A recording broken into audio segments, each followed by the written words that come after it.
안녕하세요. 날마다 주께로 8월 10일 말씀 묵상 보도록 하겠습니다. 오늘 말씀은 이사야 59장 15절에서 21절 말씀입니다. 이사야 선지자는 1절에서 14절까지 이스라엘의 죄악상을 고발했습니다. 하나님과 이스라엘 백성 사이에 갈라진 근본적인 원인이 죄악에 있었다는 것을 말하고 있습니다. 오늘 본문은 아니지만 앞에 3절에서 5절 말씀을 한번 보도록 하겠습니다.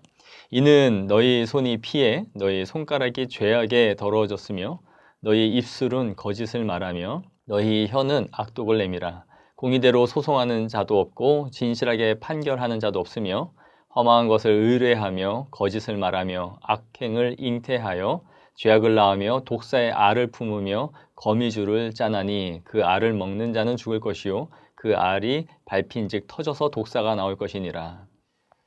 그들의 손이, 그들의 입술이 죄악에 완전히 물들여져 있음을 지금 보여주고 있죠. 그들의 죄악상이 얼마나 심각한지를 말해줍니다. 그들의 소송이 거짓된 판결로 더러워져 있고 악행을 잉태하여 죄를 낳는 것으로 말합니다. 독사의 알을 품고 있다가 그 알에서 독사가 터져 나오는, 죄가 아이를 낳고 기르는 것처럼 그들의 삶의 일상이 온통 죄악에 물들여져 있는 실상을 지금 보여주고 있는 것이죠. 이러한 문맥 가운데서 오늘 이어지는 이 말씀을 한번 묵상해 보기를 원합니다. 이런 상황을 하나님께서 살펴보시고 이 정의가 없는 이 땅 가운데 기뻐하지 않으셨다라고 말씀하시면서 16절에 사람이 없음을 보시며 중재자가 없음을 이상히 여기셨으므로 자기 팔로 스스로 구원을 베푸시며 자기의 공의를 스스로 의지하셨다라는 것이죠.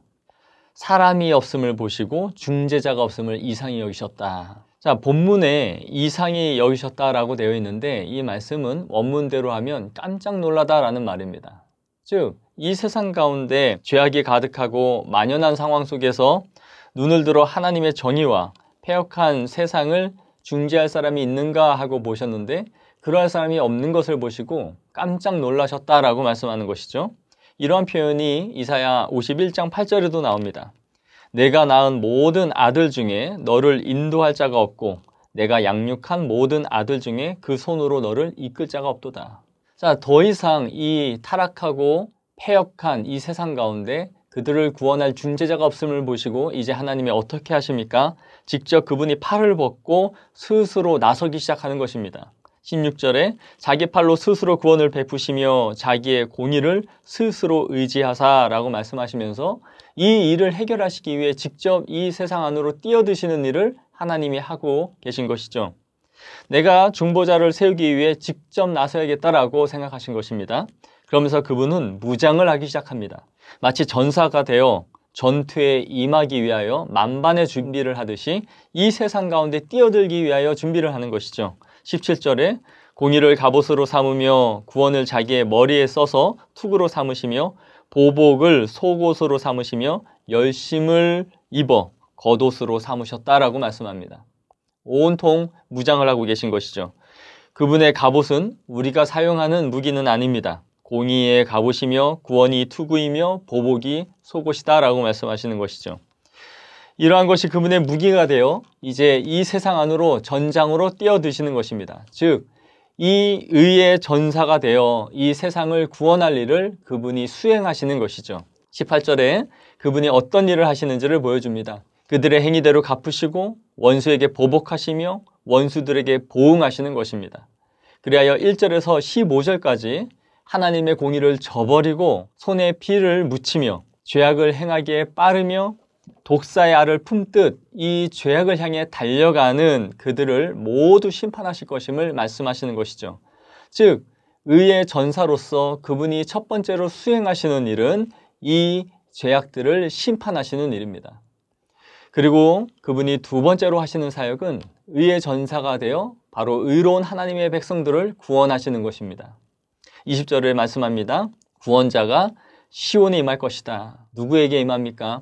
야곱의 자손 가운데서 죄과를 떠나는 자에게 임할 것임을 선포하고 계신 것이죠. 그리고 그의 의의 전사는 하나님의 백성들과 언약을 맺으십니다.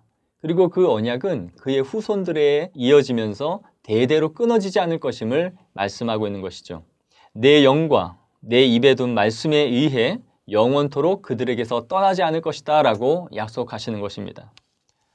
오늘 이 말씀은 이 타락하고 패역한 세상 속에서 아무도 우리 하나님과 그 백성 사이를 중재할 사람이 없는 것을 보시고 하나님이 직접 이 일을 해결하시기 위해 나서시는 것을 보여주고 있습니다.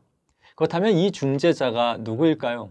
우리는 이 본문을 보시면서 그분이 이 땅에 오신 예수 그리스도이심을 머릿속에 떠올릴 수 있어야 합니다.